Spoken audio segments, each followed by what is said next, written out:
สำหรับตำรวจเขาคือผู้ต้องสงสัยแต่สำหรับเธอเขาคือคนที่เธอเริ่มเปิดใจให้สวัสดีค่ะยินดีต้อนรับสู่ Talk Taxi เล่าซีรีส์วันนี้เราจะพาทุกคนไปต่อกับโคยวายามิตอนที่2ไปติดตามกันเลยค่ะเช้าวันใหม่มาโกโตะรู้สึกตัวตื่นขึ้นเมื่อสัมผัสได้ถึงแขนของใครบางคนที่พาดอยู่บนร่างของเธอพอลืมตาขึ้นเธอก็ต้องตกใจสุดขีดเมื่อพบว่าเจ้าของแขนนั้นคือฮิโรกิ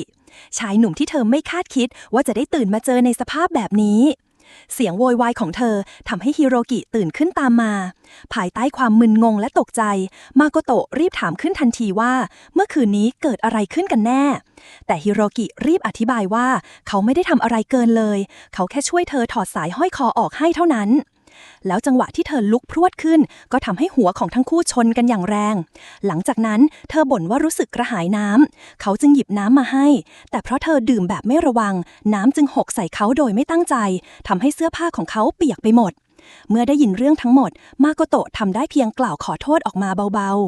ๆฮิโรกิแกล้งแย่เธอพร้อมกับรอยยิ้มเจ้าเล่ห์ไหนๆก็มานอนโรงแรมด้วยกันแล้วลองทำอะไรแบบนั้นดูไหมล่ะคำพูดนั้นทำเอามาโกโตะตกใจรีบปฏิเสธเสียงดังทันทีเธอบอกว่าไม่มีทางเพราะเธอไม่ได้อาบน้ำมา2 วันแล้วเมื่อได้ยินอย่างนั้นฮิโรกิหัวเราะออกมาเบาๆด้วยความเอ็นดูก่อนจะพูดแซวต่องั้นถ้าอาบน้ำแล้วก็ทำได้ใช่ไหมล่ะมาโกโตะจิ้มกับหน้าแดงรีบโต้กลับอย่างรวดเร็วว่าไม่ใช่แบบนั้นสักหน่อยบรรยากาศเงียบลงเล็กน้อยก่อนที่ฮิโรกิจะลุกขึ้นไปแต่งตัวแต่ก่อนจะเดินออกไปเขาก็หันกลับมาพูดกับเธอด้วยน้ำเสียงจริงจังว่า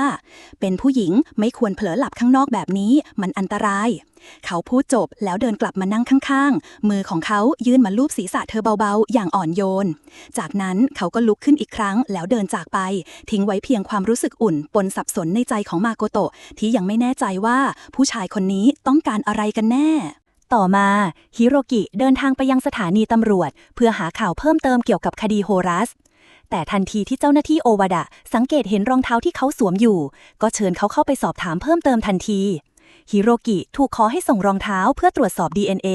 พร้อมกับถูกสอบถามถึงวันเกิดเหตุว่าเขาอยู่ที่ไหนและทำอะไรอยู่และทำไมเขาจึงไปถึงที่เกิดเหตุได้เร็วกว่าคนอื่นเขาตอบเพียงสั้นๆว่าในวันนั้นเขาอยู่คนเดียวที่บ้านไม่มีพยานอะไรทั้งนั้นและปฏิเสธที่จะเปิดเผยแหล่งข่าวที่ทำให้เขารู้ข่าวก่อนใคร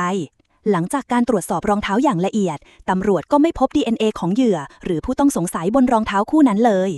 ทางเจ้าหน้าที่ตำรวจจึงตัดสินใจคืนรองเท้าให้ฮิโรกิและปล่อยตัวเขาไปโดยไม่มีการตั้งข้อหาใดๆในวันต่อมาที่ออฟฟิศของสถานีข่าวหลังการประชุมมาโกโตะได้รับมอบหมายให้เข้าร่วมทีมเฉพาะกิจที่ทำข่าวเกี่ยวกับคดีโฮรัสเธอได้รับคำสั่งให้เดินทางไปสัมภาษณ์ครอบครัวของเหยื่อเมื่อไปที่บ้านของหนึ่งในเหยื่อมาโกโตะกลับบังเอิญพบกับฮิโรกิอีกครั้งโดยไม่คาดคิดเขาหยอกล้อเธออย่างเคยแต่ไม่นานบรรยากาศก็เปลี่ยนไปทันทีเมื่อหญิงสาวปริศนาเดินเข้ามาเรียกชื่อฮิโรกิอย่างสนิทสนมพร้อมบอกเมื่อมีข่าวเด็ดๆจะบอกและชวนเขากลับไปที่บ้านเธอภาพที่เห็นทำให้มาโกโตะรู้สึกรังเกียจเธอรีบเดินเลี่ยงออกมาจากตรงนั้นทันทีแต่ฮิโรกิก็เดินตามออกมาอย่างไม่ลดละระหว่างนั้นมาโกโตะได้เจอกับเพื่อนนักข่าวเขาพูดกับเธอว่าก็บอกแล้วว่าอย่าไปยุ่งกับฮิโรกิแล้วทำไมถึงมาด้วยกันเธอยังไม่ทันปฏิเสธฮิโรกิก็เดินเข้ามาแทรกก่อนมิฮาชิประชดประชันว่าครอบครัวของเหยื่อรายที่4ออกแถลงการปฏิเสธที่จะให้สัมภาษณ์กับทุกสื่อเหตุผลก็เพราะบทความของฮิโรกิที่เปิดเผยว่าเหยื่อเคยทำงานในคลับซึ่งครอบครัวมองว่าเป็นการละเมิดสิทธิส่วนบุคคลของลูกสาวของพวกเขาคืนนั้นมาโกโตะนัดทานอาหารกับเพื่อนสมัยมัธยมในบรรยากาศสบายๆที่บ้านเธออดไม่ได้ที่จะถามโคมิเนะตำรวจเพื่อนเก่าที่กำลังสืบคดีโฮรัสอยู่ว่าคดีมีความคืบหน้าไปถึงไหนแล้วแต่คำตอบที่ได้คือทุกอย่างยังอยู่ในความลับ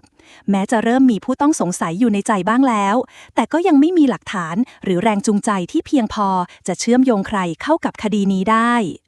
ระหว่างเดินทางกลับฮิโรกิทอดสายตามองดูดอกซากุระที่ร่วงหล่นจากต้นภาพในอดีตเมื่อครั้งยังเป็นเด็กผุดขึ้นมาในความคิดเด็กหญิงคนหนึ่งกำลังกระโดดไล่จับกลีบดอกไม้ที่ปลิวลงมาอย่างสนุกสนานเธอหันมาบอกให้เขายื่นมือออกมาสิทว่าในวินาทีนั้นภาพที่ปรากฏต่อสายตาของเขากลับกลายเป็นมือที่เปื้อนเลือดและร่างของหญิงสาวที่นอนเสียชีวิตอยู่ตรงหน้าเขาสะดุ้งตื่นจากฝันร้ายหัวใจยังเต้นไม่เป็นจังหวะ หลังจากนั้นฮิโรกิพยายามติดต่อขอสัมภาษณ์ครอบครัวของหนึ่งในเหยื่อการฆาตกรรมหญิงสาวชื่อคาซึโยะแต่ทางครอบครัวปฏิเสธอย่างเด็ดขาดเขายืนรออยู่หน้าบ้านอยู่นานจนกระทั่งชายคนหนึ่งเดินออกมาพร้อมกับถุงขยะไม่นานนักเสียงของหญิงสาวคนหนึ่งก็ดังขึ้นเป็นเสียงที่เขารู้สึกคุ้นหูมาโกโตะปรากฏตัวขึ้นพร้อมแนะนำตัวเองทั้งสองสนทนากันเล็กน้อยครอบครัวของคาซึโยะเริ่มเปิดใจให้มาโกโตะเข้าไปสัมภาษณ์เพราะเธอทำให้พวกเขานึกถึงลูกสาวที่จากไปด้วยวัยที่ใกล้เคียงกันท่าทีของเธอชวนให้เกิดความเชื่อใจในจังหวะนั้นฮิโรกิปรากฏตัวขึ้นและใช้คำพูดอย่างระมัดระวังเพื่อโน้มน้าวให้พวกเขายอมเปิดใจสุดท้ายครอบครัวของผู้เสียชีวิตจึงยอมให้เขาสัมภาษณ์เช่นกันหลังจากจบการสัมภาษณ์มาโกโตะได้นำเทปกลับมาให้ผู้กำกับตรวจดูแต่เมื่อผู้กำกับดูเทปแล้วเขากลับบอกว่าวิดีโอนี้ยังไม่ถึงอารมณ์ถึงแม้เสียงในเทปจะดูเศร้าขนาดไหนก็ตามแต่ถ้าไม่มีภาพใบหน้าของคนพูดให้เห็นมันก็ไร้น้ำหนักไม่มีพลังพอจะสื่อถึงคนดูได้คำพูดนั้นทำให้มาโกโตะรู้สึกขัดแย้งในใจเธอคิดว่าการเอากล้องไปถ่ายใบหน้าของครอบครัวเหยื่อโดยตรงเหมือนเป็นการซ้ำเติมเขาอีกทางหนึ่งขณะที่เธอกำลังเดินออกจากออฟฟิศก็มีชายแก่คนหนึ่งเข้ามาขอพบกับทีมงานรายการ Morning Flash ซึ่งเป็นรายการที่เธอทำอยู่มาโกโตะจึงเข้าไปพูดคุยกับเขาหลังจากนั้นฉากตัดมาที่มาโกโตะกับฮิโรกิกำลังนั่งทานข้าวด้วยกันเธอเล่าเรื่องของคุณตาคนหนึ่งชื่อซาซาโมโตะซึ่งสุนัขของเขาถูกรถชนแล้วคนขับหนีไปตำรวจก็ไม่ช่วยสื่อก็ไม่รับเรื่องคุณตาซาซาโมโตะเลยไปหาที่สถานีเพื่อขอให้ช่วยกระจายข่าวฮิโรกิถามว่าแล้วเล่าเรื่องนี้ให้เขาฟังทำไมเพราะเริ่มรู้สึกว่าเหมือนกำลังจะถูกขอให้ช่วยอะไรบางอย่างซึ่งก็ไม่ผิดเพราะมาโกโตะก็พูดตรงๆว่าเธออยากให้ฮิโรกิช่วยเผยแพร่เรื่องนี้ทางออนไลน์และให้เหตุผลว่าในเว็บเพจสามารถลงกี่ข่าวก็ได้ไม่เหมือนในรายการทีวีที่เวลาออกอากาศจำกัดฮิโรกิที่ได้ยินอย่างนั้นแต่ก็ยังปฏิเสธเธออยู่ดีเขาให้เหตุผลว่าบอกว่าข่าวนี้มันเก่าเกินไปแล้วและไม่มีคนสนใจที่จะอ่านแน่นอนฮิโรกิพูดด้วยน้ำเสียงขมขื่นว่าเขารู้สึกผิดหวังที่มาโกโตะนัดเขามากินข้าวในวันนี้ไม่ใช่เพราะอยากเจอกันจริงๆแต่เหมือนใช้มื้ออาหารเป็นข้ออ้างเพื่อขอให้ช่วยทำข่าวมาโกโตะได้แต่เหน็บกลับเล็กๆว่าฮิโรกิก็ใจร้ายเพราะตอนนี้เรื่องราวกำลังใกล้จะคลี่คลายแล้วเพราะคุณตาซาซาโมโตะถึงขั้นไปหาภาพจากกล้องวงจรปิดของตู้ขายของอัตโนมัติใกล้ที่เกิดเหตุมาได้และในภาพนั้นยังเห็นคนที่น่าจะเป็นคู่ต้องสงสัยด้วยเรื่องนี้ทำให้ฮิโรกิรู้สึกตกใจและเริ่มคิดอะไรบางอย่างขึ้นมาในใจหลังจากทานอาหารเสร็จฮิโรกิกับมาโกโตะก็เดินออกจากร้านด้วยกันฮิโรกิถามมาโกโตะว่าในเมื่อญาติของยูริโกะไม่ยอมให้สัมภาษณ์แล้วจะเอายังไงต่อไปดีมาโกโตะตอบกลับด้วยน้ำเสียงเรียบเฉยบอกว่าเรื่องทั้งหมดมันก็เพราะเขาและเธอจะไม่ร่วมงานกับเขาอีกแล้วฮิโรกิขมวดคิ้วถามกลับแต่เราไม่ใช่คู่หูกันหรอมาโกโตะหันไปมองเขาเล็กน้อยก่อนจะพูดขึ้นเราเคยเป็นคู่หูกันตั้งแต่เมื่อไหร่กันคำพูดนั้นทำเอาฮิโรกิหลุดหัวเราะเบาๆเขาพูดพร้อมรอยยิ้มงั้นไว้เจอกันนะแล้วอย่าเดินในที่มืดๆคนเดียวล่ะมาโกโตะยิ้มรับก่อนจะตอบกลับฉันไม่ใช่เด็กแล้วนะก่อนจะบอกลากันมาโกโตะเผยยกมือโบกลาเขาอย่างสนิทสนมโดยไม่รู้ตัวหลังจากเห็นมาโกโตะเดินลับสายตาไปแล้วฮิโรกิก็หมุนตัวกลับเดินย้อนเส้นทางเดิมอย่างเงียบๆจุดหมายของเขาในตอนนี้คือบ้านของเหยื่อรายที่4ทานามุระยูริโกะเขาเดินมาเรื่อยๆจนกระทั่งถึงจุดที่ตู้ขายของอัตโนมัติตั้งอยู่ริมถนนห่างจากบ้านของยูริโกะเพียงราว200 เมตรเขาหยุดยืนอยู่ตรงนั้นสายตาจับจ้องไปยังกล้องวงจรปิดที่ติดอยู่บนหน้าตู้เพ่งมองอยู่พักหนึ่งราวกับกำลังนึกถึงอะไรบางอย่างขณะนั้นเองอิซึกิพนักงานของร้านมิตมิลส์ก็ปั่นจักรยานผ่านมาพอดีและเห็นเขาเข้าโดยบังเอิญในเวลาเดียวกันทางเจ้าหน้าที่ตำรวจก็กำลังตรวจสอบเบาะแสใหม่ที่อาจเชื่อมโยงกับคดีฆาตกรรมของยูริโกะพวกเขาเรียกดูภาพจากกล้องวงจรปิดที่ตู้ขายของอัตโนมัติภาพที่บันทึกไว้ในคืนวันที่4 เมษายนเวลา 3:32 นาทีซึ่งเป็นช่วงเวลาหลังเกิดเหตุเพียงไม่นานในภาพพวกเขาพบเงาของชายคนหนึ่งในชุดดำเดินผ่านกล้องไปอย่างรวดเร็วแม้ภาพจะไม่คมชัดพอที่จะยืนยันตัวตนได้แน่ชัดแต่ก็เพียงพอให้ตั้งข้อสงสัยไม่นานนักรถยนต์คันหนึ่งก็แล่นผ่านหน้ากล้องโอวาดะจึงตั้งข้อสังเกตว่าหากรถคันนั้นมีกล้องหน้าติดอยู่ก็อาจบันทึกภาพเหตุการณ์ไว้ได้เช่นกันต่อมาโคมิเนะได้นำคลิปวิดีโออีกคลิปออกมาเปิดเป็นภาพที่เกิดขึ้นเมื่อคืน ในคลิปนั้นชิทาระฮิโรกิปรากฏตัวอยู่หน้าตู้ขายของเขายืนนิ่งจ้องมองกล้องวงจรปิดบนตู้ด้วยสีหน้าเรียบนิ่งแต่จริงจังโอวดะพูดขึ้นด้วยน้ำเสียงคล้ายชื่นชมบางทีหมอนี่อาจเป็นนักข่าวที่มีเซนส์ดีเกินคาดก็ได้นะใกล้ถึงวันออกอากาศเข้าไปทุกทีเหลือเวลาอีกเพียง4 วันข่าวของทีมมาโกโตะจะได้เผยแพร่สู่สายตาผู้ชมทั่วประเทศแต่ทางญาติยูริโกะยังไม่ยอมให้สัมภาษณ์จนเธอเริ่มวิตกกังวลมากขึ้นทุกที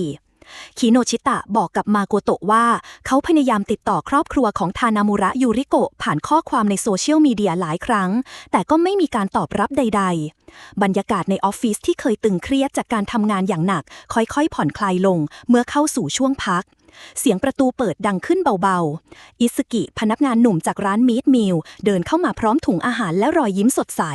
เพื่อนร่วมงานสาวๆต่างพากันหันไปทักทายเขาอย่างอบอุ่นมีเสียงหัวเราะเบาๆดังขึ้นบรรยากาศผ่อนคลายขึ้นอย่างเห็นได้ชัดจนกระทั่งเสียงโทรศัพท์ของมาโกโตะดังขึ้นหน้าจอโทรศัพท์ปรากฏชื่อผู้โทรเข้าชิทาระฮิโรกิทันใดนั้นสายตาของอิสกิและคิโนชิตะก็จับจ้องไปที่เธอทันทีเสียงแซวเริ่มดังขึ้นคิโนชิตะบอกว่ามาโกโตะผู้ไม่รู้จักความรักแต่ดันโดนนักข่าวเพลย์บอยชื่อดังตามจีบมาโกโตะหน้าแดงนิดๆรีบปฏิเสธนี่มันเรื่องงานไม่ใช่แบบนั้นสักหน่อยเมื่อเธอกดรับสายเขาบอกว่าจะไปงานศพของทานามุระยูริโกะไปด้วยกันไหมเธอเงียบไปครู่หนึ่งก่อนจะตอบตกลงที่งานศพบรรยากาศเต็มไปด้วยความโศกเศร้าทั้งคู่ร่วมพิธีอย่างเงียบสงบแสดงความเคารพต่อผู้เสียชีวิตอีกครั้งหลังเสร็จสิ้นพิธีทั้งฮิโรกิและมาโกโตะเดินออกจากงานท่ามกลางแสงไฟสลัวโดยไม่รู้เลยว่ามีใครบางคนยืนซุ่มมองพวกเขาอยู่ในเงามืดในช่วงเวลานั้นฮิโรกิได้เขียนจดหมายถึงครอบครัวยูริโกะเขียนด้วยความรู้สึกจริงใจเขาเล่าถึงเหตุผลของการทำข่าวและสิ่งที่เขาอยากสื่อผ่านเรื่องนี้ไม่นานนักญาติของเหยื่อก็ติดต่อกลับมาพวกเขายินดีจะให้สัมภาษณ์และยินยอมให้ถ่ายใบหน้าวันสัมภาษณ์มาถึงบรรยากาศเงียบงันแต่เต็มไปด้วยแรงกดดัน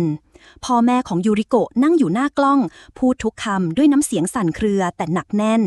ความโกรธความเจ็บปวดความรู้สึกสูญเสียทั้งหมดถูกถ่ายทอดออกมาอย่างไม่ปิดบัง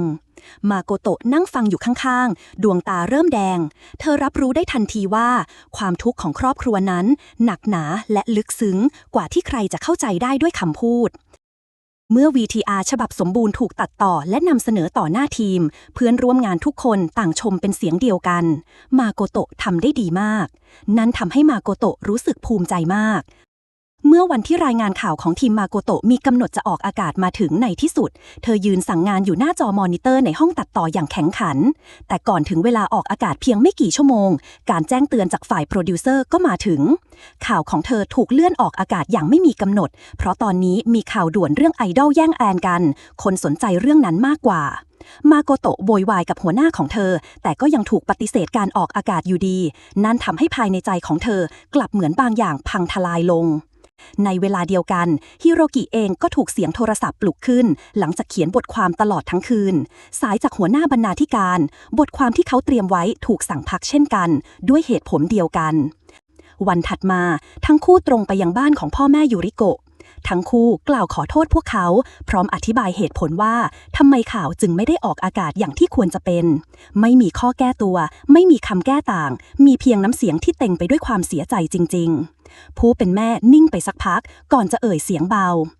ห้ามออกอากาศเด็ดขาดไม่ต้องแล้วเพราะการตายของเด็กคนนั้นมันไม่ได้มีความหมายอะไรเลยและคำพูดสุดท้ายของผู้เป็นพ่อดำก้องอยู่ในหัวทั้งคู่